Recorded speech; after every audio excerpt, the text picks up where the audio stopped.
Друзья, прежде всего хочу выразить благодарность всем, кто поддержал мой канал и приобрел набор пресетов Landscape по обработке пейзажей. И, конечно же, тех, кто приобрел мой большой авторский сет, куда входят все мои пресеты, в том числе и эти по пейзажной обработке. Напоминаю, что большой авторский пресет включает в себя 48 наборов, 870 пресетов, и туда входят эксклюзивные наборы и луты, которые можно приобрести только в комплекте большого авторского сета. Итак, друзья, сегодня мы поговорим про обработку пейзажей, и это видео будет полезным не только тем, кто приобрел набор пресетов и может воспользоваться специальными пресетами Ник Collection, о которых мы сегодня поговорим, но также это видео будет полезно всем, кто хочет посмотреть, как работают дополнительные инструменты Photoshop. Со стоимостью пресетов и образцами обработки этими пресетами вы можете ознакомиться в моем инстаграме, либо в группе ВК. Все необходимые ссылочки находятся в описании к этому видеоролику. А я напоминаю, что вы на канале Art Photo Life, меня зовут Серджио, и поехали! Моя фотография сейчас открыта в Adobe Lightroom, и я обращаю ваше внимание, что здесь практически нет никаких настроек. Такая фотография была снята, и таким образом я ее слегка подкорректировал. Обратите внимание, здесь только немного базовые настройки. Увел светлые области влево, добавив информацию в цветах.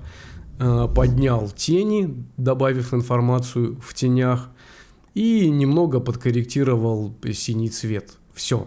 Никакой тонировки, никаких кривых, здесь ничего больше нет. И продолжаем обработку. Переходим с вами в Adobe Photoshop. Нажимаю сочетание клавиш Ctrl-E. Итак, друзья, мы с вами в Adobe Photoshop. И первым делом, что мы с вами делаем, это создаем дубликат слоя Ctrl-G. У нас появился дубликат нашей фотографии. Теперь переходим в фильтр Nik Collection Color Efex Pro. После неспешной загрузки плагина нам необходимо сюда добавить два пресета, которые входят в набор Landscape, либо в большой авторский набор. Итак, друзья, нажимаем снизу слева наборы фильтров, кликаем вот здесь вот кнопочку назад, у нас должно открыться вот такое вот меню, где перечислены основные темы наборов, и внизу мы с вами наблюдаем маленькую кнопочку импорт. Кликаем импорт, выделяем специальные пресеты по обработке пейзажей, которые называются базовый и закат, выделяем их и нажимаем кнопочку открыть. И в вашем Nik Collection, соответственно, появляется два вот этих вот пресета. И давайте мы с вами кликнем на базовый. Как вы видите, здесь достаточно богатое количество настроек, которые позволяют изменить фотографию практически до неузнаваемости. И каких-то других особых нам пресетов, настроек в Lightroom и так далее нам не понадобится. После того, как мы применили наш пресет, состоящий из 12 всевозможных настроек, следует обратить внимание только на некоторые из них, которые кардинально влияют на изменение изображения. Кликаем вот сюда на уголочек классический мягкий фокус, и если вам кажется, что фотография слишком размыта, вам необходимо интенсивность подвинуть немного влево. Здесь добавлен эффект Ортона, мы его отдельно рассматривали в отдельном видеоролике. Кто не видел этот видеоролик, обязательно посмотрите, это достаточно сильный инструмент по улучшению в том числе и пейзажной фотографии, в основном пейзажной фотографии. Также, друзья, вы можете изменить метод. Диффузия, мы отсюда не выходим. Первый немного посветлее, второй потемнее, более контрастный, и третий еще более контрастный. То есть вы выбираете именно тот эффект, который вам наиболее интересный, наиболее удачно подходит к вашему изображению. Я остановлюсь на первом значении. Все остальное вы, в принципе, можете не трогать. Я вас уверяю, что этот пресет ляжет практически на любую фотографию и украсит, преобразует даже самый банальный снимок, снятый на телефон. Кликаем ОК. Итак, друзья, наш пресетик применился, и давайте посмотрим, как фотография выглядела без наложения этого пресета и как выглядит с ним. Совершенно другое дело. Но здесь требуется еще немного усовершенствования. И давайте посмотрим каких. Ну, во-первых, я хотел сделать более явными вот эти вот деревья, которые находятся по центру, и кустик, вот эти травинки на переднем плане. Что для этого нам необходимо сделать. Давайте мы все изменения сохраним на новый слой, нажмем сочетание клавиш Alt-Ctrl-Shift-E. Теперь мы с вами изменим размер нашего изображения, идем в изображение, размер изображения. Я сделаю высоту по разрешению своего монитора, то есть высота фотографии будет 1440, ширина 2160. Окей. Ctrl-0 возвращаем, масштабируем нашу фотографию до прежнего уровня, до размеров окна. Теперь переходим в фильтр, другое. И теперь, друзья, нам необходимо с вами подобрать такой радиус, при котором деревца посередине и травинки будут выделены, но при этом они не будут сильно перешарплены. Я остановлюсь на радиусе 1,5 пикселя, кликаем ОК. Теперь режим наложения переводим на перекрытие.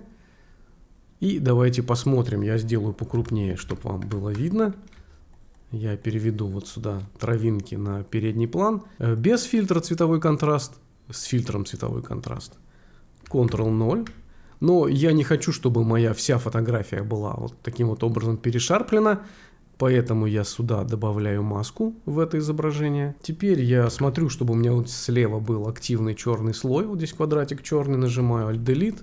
Маска моя окрасилась в черный цвет. Теперь я выбираю кисточку, возьму непрозрачность нажатия 100%, жесткость 0, кисть мягкая. Теперь я у этой кисти выбираю белый цвет. Черная маска инвертировала, обнулила все наши настройки. И мы теперь локально, именно в тех местах, где нам необходимо, можем вернуть резкость. Квадратными скобками увеличиваем или уменьшаем кисточку и работаем. Передний план я тоже пройдусь по нему. Вот эти вот камни.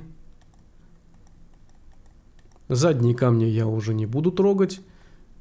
И вот эту вот часть я также пройдусь кистью. Ну, соответственно, облака трогать тоже не нужно. Там лишний перешарп не нужен.